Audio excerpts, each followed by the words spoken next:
My name is MJ. I'm Internal Communications Advisor at Swinburne. My name is Darren. I'm a Professor of Astrophysics and I work in the Centre for Astronomy and Supercomputing at Swinburne. My name is Kim and I'm the University Librarian. My name is Al and I work for Admissions at Swinburne University. Hi, I'm John. Currently I'm Dean of the School of Software and Electrical Engineering here at Swinburne. My name is Josie and I am a writer and I teach writing.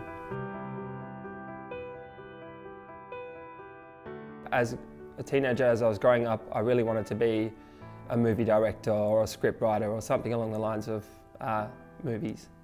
I was always very creative. I was always good at math and some science.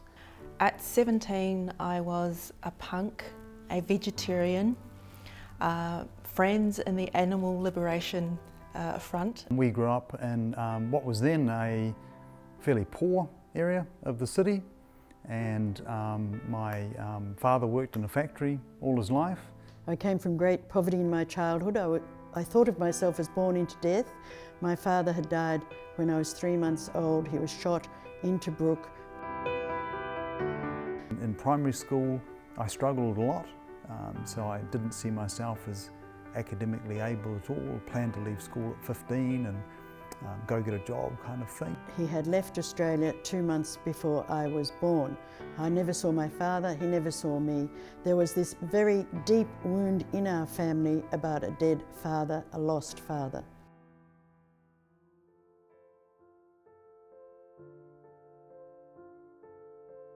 When I finished high school and it was time to decide on a career path or university, I had no idea what I wanted to do.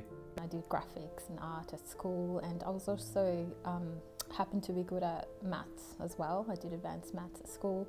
I kind of put two and two together and we decided I should be an architect. I decided to undertake a Bachelor of Business and Tourism. Really, I just wanted to hang out with my friends who were all in bands. It was more about being a cool kid, not really thinking about what I wanted to do post-school. The number of roles that a girl could undertake were very few. You either became a shop assistant, a nurse, a teacher, a librarian, or you went into a factory. And my mother would say to me, Josie, if you don't study and you don't practice the piano, I'm not sure how they were related, you'll finish up sticking labels on the vinegar in the vinegar factory. I think I decided fairly early to be a teacher because it looked like a good bossy thing to do, to be out the front and tell everyone what to do instead of being bossed around by your brothers and sisters and mother. It wasn't until high school that I really started to perform better academically and start to see there might be something beyond school. My most favourite subject was chemistry, so I envisaged myself becoming a chemistry teacher. I wasn't that stereotypical kid who knew what they wanted to do and had a dream and then pursued that.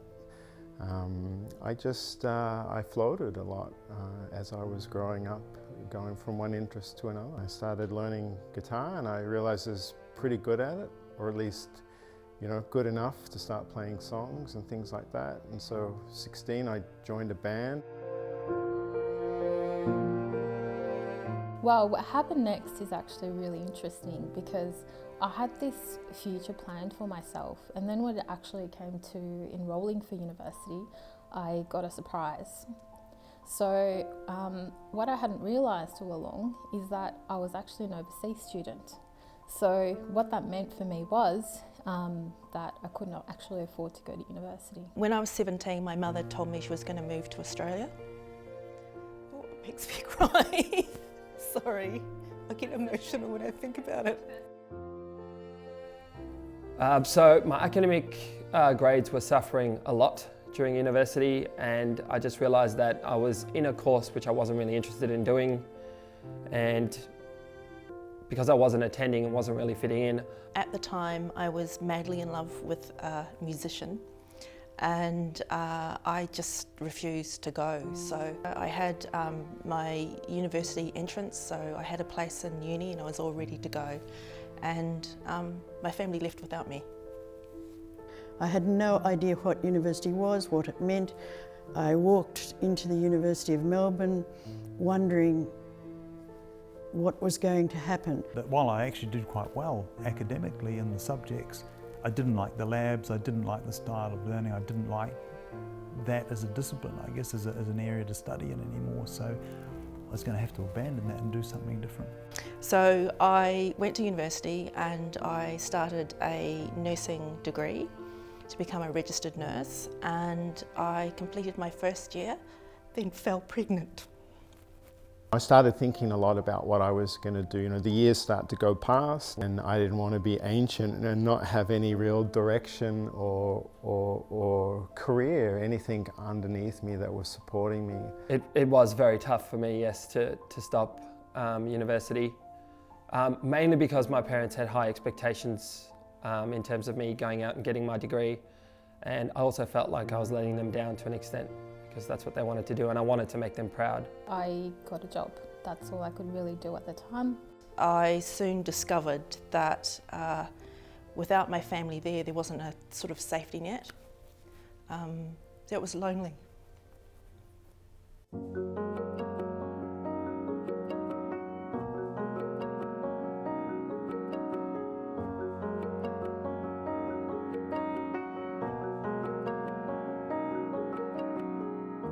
My daughter actually inspired me to make changes to my life, and when I came to Australia to join my family, I went to a TAFE course and did a return to study course just to kind of get my skills back, and did a course to become a library technician. Funnily enough, I got a job at the university where I was studying. It did make me feel good about myself. I was lucky to still remain very close to the university environment, even though I wasn't studying there anymore. Eventually, things changed, and that happened for me as well. My circumstances changed, so I'd earned money, I could afford to go to university. I started reading a lot of books at the time, and the books that I tended to gravitate towards were popular science books, where they would talk about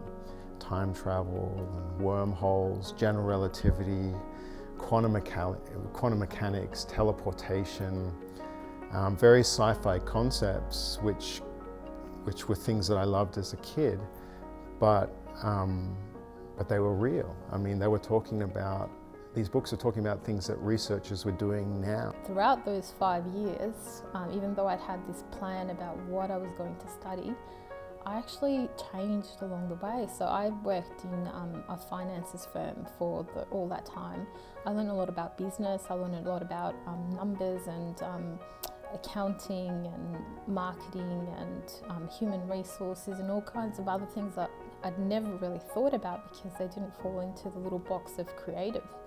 But I found I actually really liked all that stuff. So rather than doing architecture, I actually enrolled into a Bachelor of Psychology and Marketing because I was really interested in the way people think and the way that you can actually use creativity in business. I just started to think, why not? Why couldn't I do that? And so I was reading these books, and that led me to start looking at courses at universities. I happened to take computer science as my final elective subject in my first year at university, and discovered I loved computer science. I loved programming, I loved developing software. I think probably the most rewarding moment in university was boys, because we didn't have boys at school, we only had girls, so it was wonderful to have boyfriends at university. I think I felt like I'd found a direction.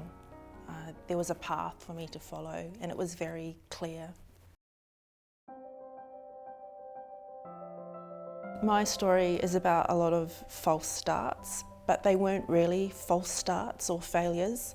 All of those things actually led to the pathway, and I think you shouldn't be afraid to take risks and try things, because eventually you'll find the path that you're meant to be on, and for me it was very much that case with libraries. I actually really love my job now, so if I change anything in the past, I change where I am today. So while the pathway was certainly not straight, it was kind of several bends in the road, I'm certainly happy with what I do now. Being rich is better than being poor, but having been poor, I know that it doesn't kill you. You don't die from not having the latest things.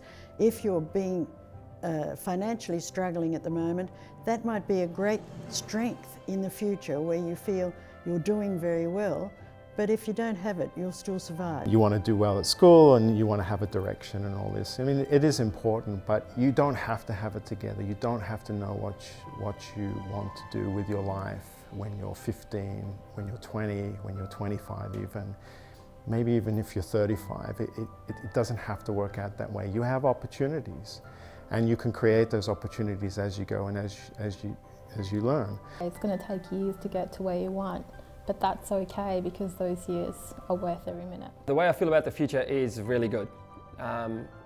Knowing that I like something that I'm into and I'm passionate about, I think I'm going to do well. I think that's the key to anything that you do in life, having that passion. So I think one day I will make a good manager.